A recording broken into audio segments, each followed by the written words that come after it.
Previous lecture में हमने coordination compounds का आइसोमेरिज्म के बारे में पढ़ा था। आज हम कोऑर्डिनेशन कंपाउंड का IUPAC नॉमेनक्लेचर स्टार्ट करते हैं। Now the rules for naming coordination compound. First rule है the ligands are always written before the central metal ion in the naming of complex coordination compounds. इसका मतलब ये होता है कि हमेशा लिगेंड का नाम सेंट्रल मेटल आयन से पहले लिखा जाता है। जैसे कोबाल्ट का कॉम्प्लेक्स है अमोनिया के साथ में, तो हम लिखेंगे hexaammine cobalt third chloride. When the coordination centre is bound to more than one ligand, अगर सेंट्रल मेटल एंटिटी अगर एक से ज़्यादा लिगेंड से अटैच्ड है तो हम लिगेंड का नाम अल्फ़ाबेटिकल ऑर्डर की तरह लिखेंगे। अगर एक से ज़्यादा लिगेंड्स उपस्थित हैं सेंट्रल मेटल आयन में तो हम लिगेंड का नाम अल्फ़ाबेटिकल ऑर्डर में लिखते हैं। इसमें न्यूमेरिकल प्रीफिक्स का कोई योगदान नहीं होता। थर्ड जो रूल है वो है when there are many monodentate ligands present in the coordination compound the prefix that gives insight into the number of ligands are of the type di tri tetra. इसका मतलब ये है कि अगर मोनोडेंटेट लिगेंड एक से अधिक उपस्थित हैं तो अगर 2 हैं तो हम डाई लिखेंगे, 3 हैं तो हम ट्राई लिखेंगे, 4 हैं तो हम टेट्रा लिखेंगे, 5 है तो हम पेंटा लिखेंगे और 6 हैं तो हम हेक्सा लिखेंगे। इसी प्रकार से अगर पॉलीडेंटेट लिगेंड अटैच्ड हैं, एक से ज़्यादा पॉलीडेंटेट लिगेंड अटैच्ड हैं तो उनके प्रीफिक्स में हम लिखेंगे बेस। अगर 2 हैं तो बेस, 3 हैं तो ट्रेस, अगर 4 हैं तो टेट्राकिस, 5 हैं तो पेंटाकिस।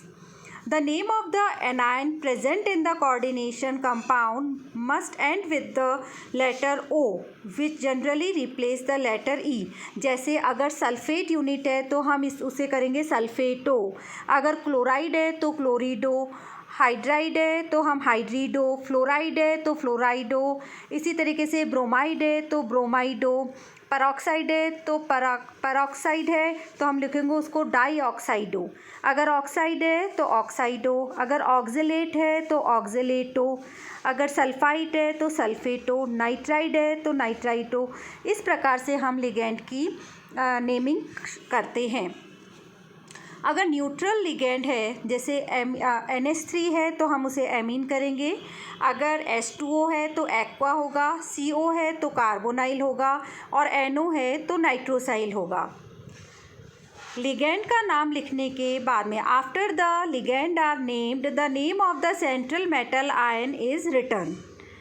लिगेंड का नाम लिखने के बाद में हम सेंट्रल मेटल आयन का नाम लिखते हैं। If the complex has an anionic charge associated with it, अगर वो एनायनिक यूनिट है तो हम उसमें 8 लगा देंगे। जैसे फॉर एग्ज़ाम्पल अगर कोई एनायनिक यूनिट है तो एनायनिक यूनिट के नाम जैसे हेक्सासाइनोफेरेट, हम फेरस की जगह हम उसमें लिखेंगे फेरेट। अगर वो न्यूट्रल है तो फेरस ही आएगा, लेकिन अगर उसमें वो एनायनिक यूनिट है उससे अटैच्ड लिगेंड अगर एनायन है तो हम जो मेटल का नाम है वो उसके नाम के आगे 8 आ जाता है। The oxidation state of the central metal atom must be specified with the help of Roman numerals that are enclosed in a set of parentheses. जब हम पूरी नाम लिख देंगे उसके बाद में लास्ट में हम स्क्वायर ब्रैकेट के अंदर हम उसकी ऑक्सीडेशन स्टेट लिखते हैं। जैसे for example di ammine di chloro platinum bracket में सेकेंड, इसी तरीके से tri ammine tri chloro chromium bracket में third, hexa aqua iron bracket में सेकेंड। फिर आता है द ऑक्सीडेशन स्टेट। जब हम ऑक्सीडेशन स्टेट का नाम लिख देते हैं अगर कोऑर्डिनेशन कंपाउंड में काउंटर आयन, जैसे if the coordination compound is accompanied by a counter ion the cationic entity must be written before the anionic entity. जैसे हम अगर वो एनायनिक एंटिटी है उसको सेटिस्फाई करने के लिए हम कोई कैटायन मतलब उसके चार्ज को बैलेंस करने के लिए हम कैटायन अगर उसमें ऐड करते हैं तो कैटायनिक यूनिट का नाम पहले आएगा, देन एनायनिक यूनिट का नाम एंटिटी का नाम लिखा जाता है। अब जैसे कुछ एग्जाम्पल हम लेते हैं। फर्स्ट स्टेज जैसे आपको मैंने बताया था फर्स्ट रूल्स में कि हमें पहले लिगेंड का नाम लिखना है, ठीक है। फिर आपको बताया था कि जो अगर एनायनिक यूनिट है तो एनायनिक यूनिट में अगर एनायनिक यूनिट मेटल से अटैच्ड है तो हम जो मेटल होगा उसका नाम 8 हो जाएगा, लास्ट में 8 हो जाएगा। और एनायनिक यूनिट को सेटिस्फाई करने के लिए जो कैटायन लिखा जाता है तो पहले कैटायनिक यूनिट का नाम आएगा, देन एनायनिक यूनिट का नाम आएगा। यहाँ फर्स्ट एग्जांपल हम देख रहे हैं K4FeCN6। अगर हम इनको तोड़ते हैं तो K plus and FeCN6 is negative unit और K plus is cationic unit और remaining part is anionic unit. तो सबसे पहले हम किसका नाम लिखेंगे? Cationic unit. Cationic unit is potassium. कितने लिगेंड है? 6। तो हम लिखेंगे हेक्सा। और कौन सा लिगेंड है? साइनाइड। तो हेक्सा साइनाइड फेरेट, क्योंकि ये एनायनिक यूनिट से अटैच्ड है मेटल, तो इसमें जो मेटल है उसके नाम के आगे 8 आ जाएगा। तो और लास्ट में हम इसकी क्या लिखेंगे? Oxidation state. तो इसका नाम क्या ले हुआ? Potassium hexa cyanide ferrate. Second part है, साइनाइड के साथ में निकल का कॉम्प्लेक्स बन रहा है।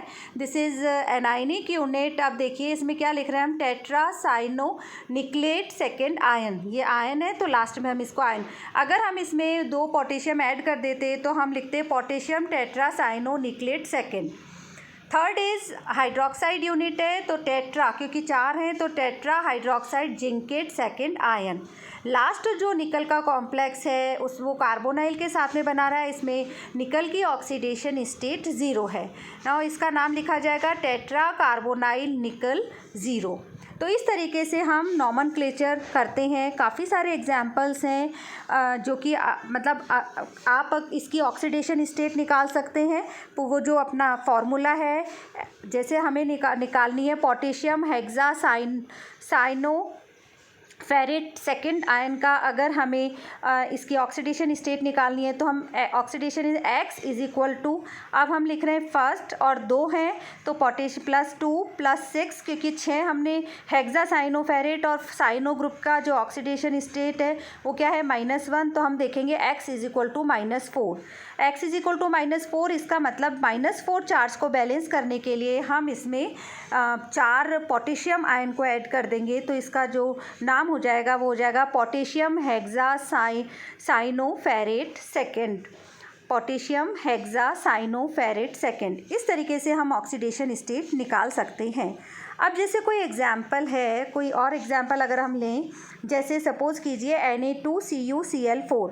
इसका नाम हम क्या लिखेंगे? Na2CuCl4 का मतलब ये है कि कैटायनिक यूनिट है सोडियम और इसमें जो लिगेंड है वो एनायनिक लिगेंड है क्लोराइड।